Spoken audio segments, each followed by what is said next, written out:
Good evening. Welcome to the bowels of the Mardid Theatre.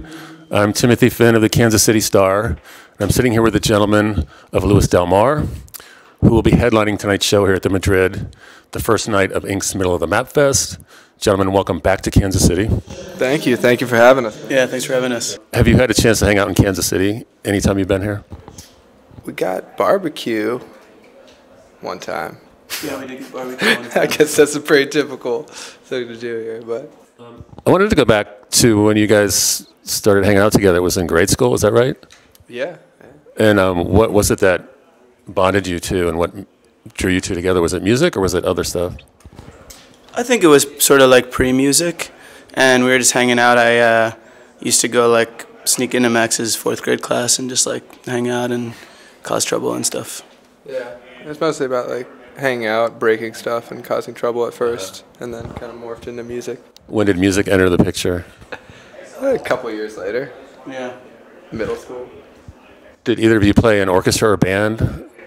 We did, yeah, we both did. What did you play? I played the trumpet. Yeah. I played trumpet as well for a very brief stint, and then gave it up. Started playing drums. You started a band at some point. When was that? When we were 13? Yeah, that's probably the first time we jammed together. It's just me and Danny in my basement. Well, sort of. I mean, so the old band, we tried to like tour a bunch, and I think like the way it really connects to this band is honestly just that like we didn't want to do that anymore. We didn't really connect with the music we were making.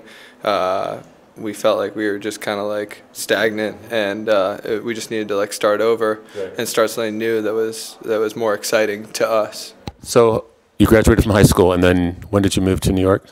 Oh, I was post-college. Yeah, like 3 years ago probably. Okay. Why New York?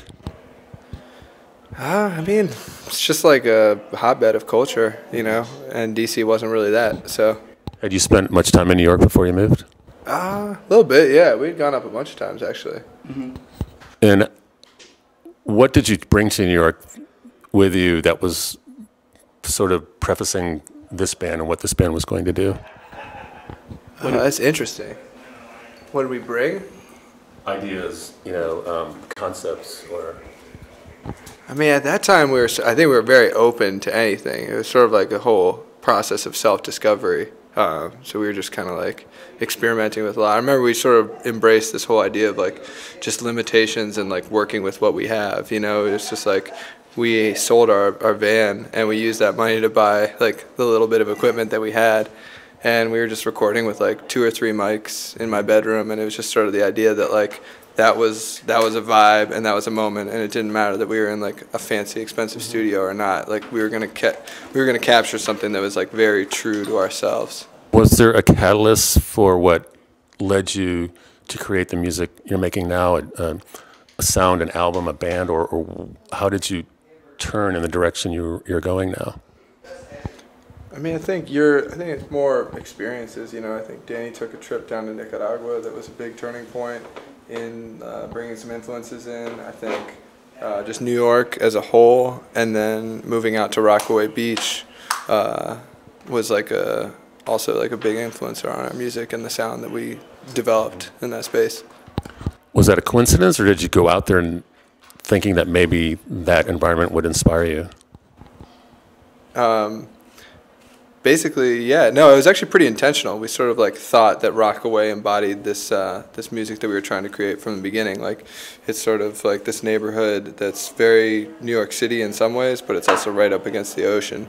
So we thought that kind of clashing of worlds really spoke to the music that we were trying to make and sort of already in the process of making. So you release Loudy, and it goes crazy on the internet.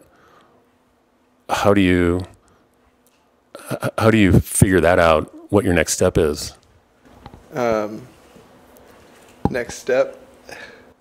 Did you have a plan in mind, or did you go, well, we better come up with something else? Or We had some more music, and I think we just sort of like released it slowly, and tried to take it sort of one step at a time, and I don't know, just remain true to the music that we were making. What have you learned on the road that's been really significant? I think just the process of sort of like, I don't know what I'd say, allowing yourself time to develop in a place that's sort of beneficial to you, and sort of, you know, you encounter a lot of other artists, and just being reminded to sort of focus on yourself and what you're doing and creating your own path for yourself. I think that's been a big takeaway.